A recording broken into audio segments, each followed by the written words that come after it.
Hello friend, जय हिंद। आज हम भारतीय इतिहास के अंतर्गत संगम युग और महाजनपद युग को पढ़ेंगे, जो एग्जाम की दृष्टि से काफी इम्पोर्टेंट होने वाली है।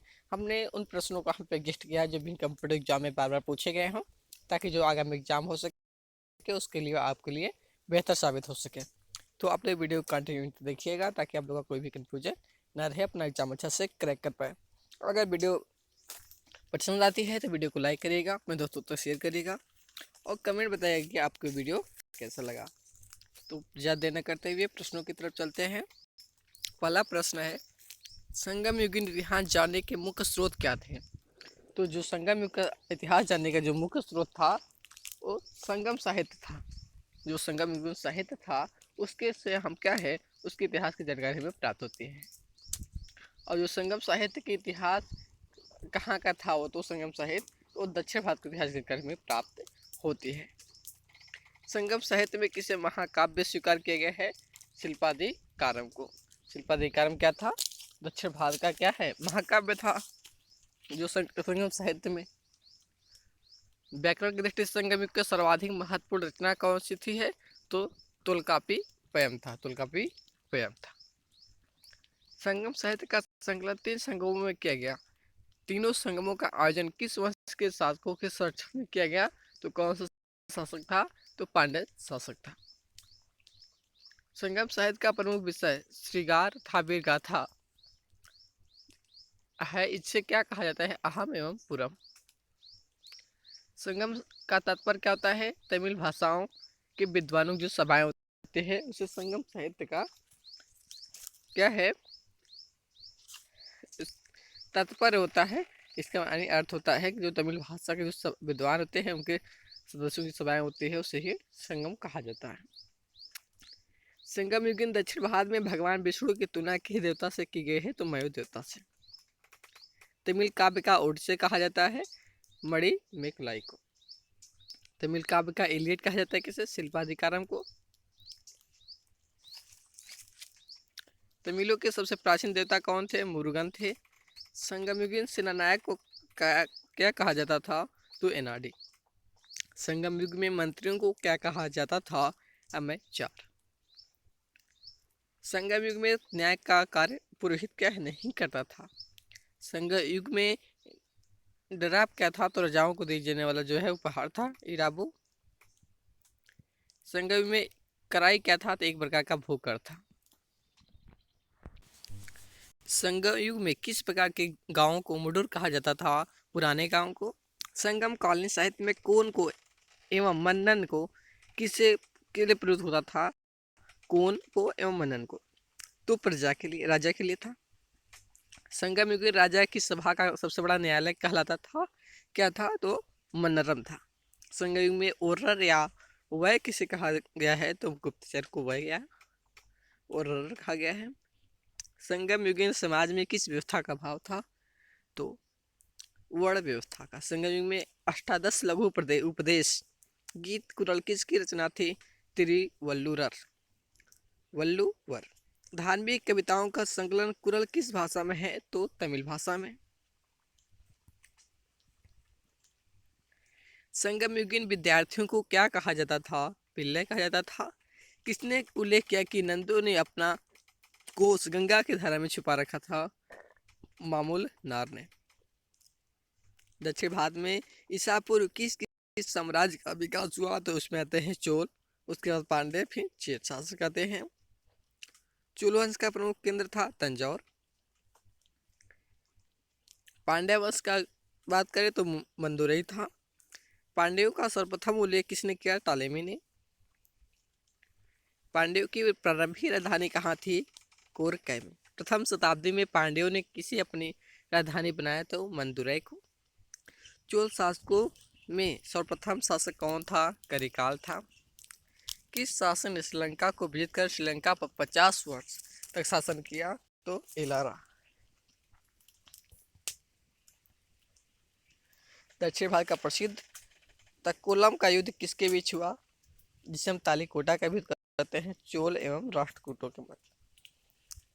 संगम युग में चेर वंश के किस शासक ने अपनी पत्नी पंथ के सामने सेन गुट्टतुमन को संगम युग में संगम युग में चेर वंश के किस शासक ने पत्नी पंथ की स्थापना की? तो सेनगुट्टुत्तवन।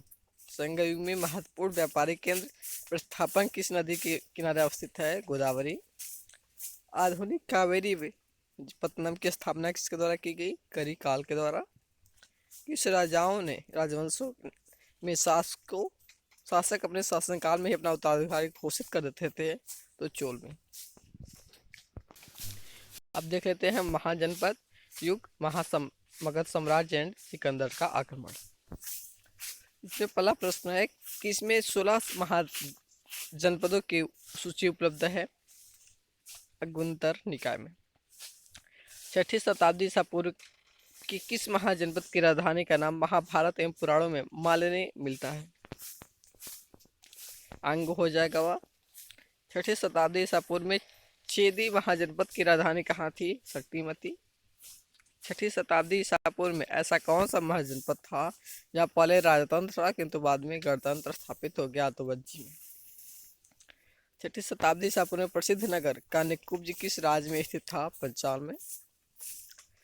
6ठी शताब्दी ईसा पूर्व में दक्षिण पश्चिम कश्मीर था अफगानिस्तान के किस भाग को मिलाकर किस महाजनपद का निर्माण होता है? तो कम्बोज महाजनपद। 6ठी शताब्दी ईसा पूर्व में कौन सा जनपद नेपाल की तलहटी तथा दक्षिण में स्कंदिया नदी के मध्य स्थित था? कौशल। महाजनपद युग में श्रेणियों के संचालक को क्या कहा जाता था? सृष्टि। प्रथम मगध साम्राज्य का उत्कर्ष किस नदी में हुआ था? 6ठी सदी ईसा पूर्व में। उज्जैन का प्राचीन नाम अवंतिका था। हरेक वंश के किस शासक को कोढ़ी कहा जाता था? अजातशत्रु को।